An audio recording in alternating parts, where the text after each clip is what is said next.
Bonjour et bienvenue sur ma chaîne Sagesse Bienveillante, la chaîne qui permet de prendre soin de soi. Aujourd'hui, nous allons parler d'une situation que beaucoup connaissent. Vous savez, ce moment où il ou elle ne répond pas à vos messages. Je sais que ça peut faire mal parce que ça touche l'estime de soi et on se pose plein de questions. Est-ce que j'ai fait quelque chose de mal? Est-ce que je lui plais? Mais ce que j'aimerais vous montrer aujourd'hui, c'est que le silence de l'autre ne décide pas de vos émotions. C'est vous qui décidez de vos émotions. Dans un premier temps, il est important de comprendre la situation et d'intégrer que lorsque quelqu'un ne répond pas, il est normal de se sentir frustré, blessé ou bien même de remettre en question sa valeur, pour peu que l'on ait été fragilisé par une épreuve récente. Mais souvenez-vous, vous ne vous définissez pas par le silence des autres. C'est vous qui décidez comment réagir, quand répondre et surtout ce que vous laissez entrer dans votre vie. Pour illustrer cela, pensez à ces personnages qui gèrent bien cette question dans les films ou bien dans les séries. Ils restent calmes, confiants, ils ne s'agitent pas pour chaque message non envoyé. Eh bien, vous pouvez faire exactement la même chose dans votre quotidien. Pour cela, je vous propose 5 clés. La première clé, c'est de choisir votre timing. Avant l'heure, ce n'est pas l'heure, et après l'heure, ce n'est plus l'heure. Cela signifie que c'est vous qui décidez quand répondre. C'est vous qui avez le pouvoir, pas le silence de l'autre. Pour la deuxième clé, je vous propose de respirer et de vous recentrer sur vous-même. Quand l'envie de répondre monte, faites une pause.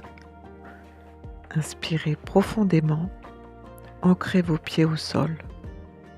Cette courte pause vous permet de rester calme et de choisir votre réaction plutôt que de réagir sous l'émotion.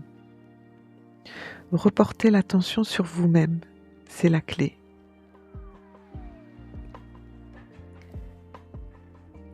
En troisième clé, je vous propose d'écrire pour évacuer votre émotion.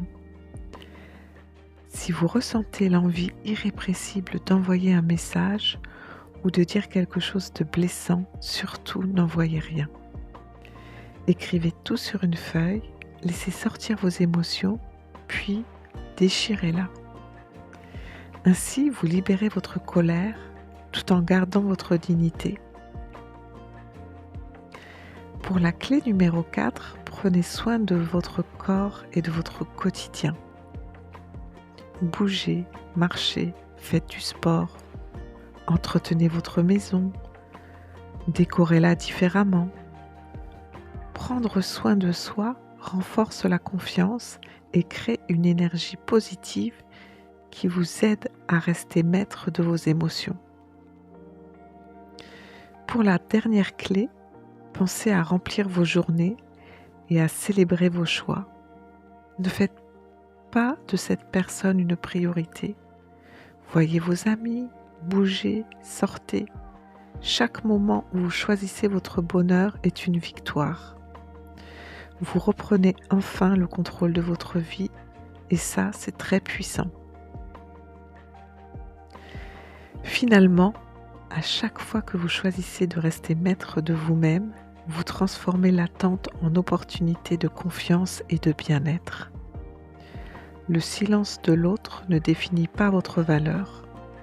Vous êtes le seul à contrôler vos émotions. Pour résumer, quand quelqu'un ne répond pas à vos messages, il est important de, premièrement, choisir le bon timing. Deuxièmement, respirer et recentrer l'attention sur vous-même.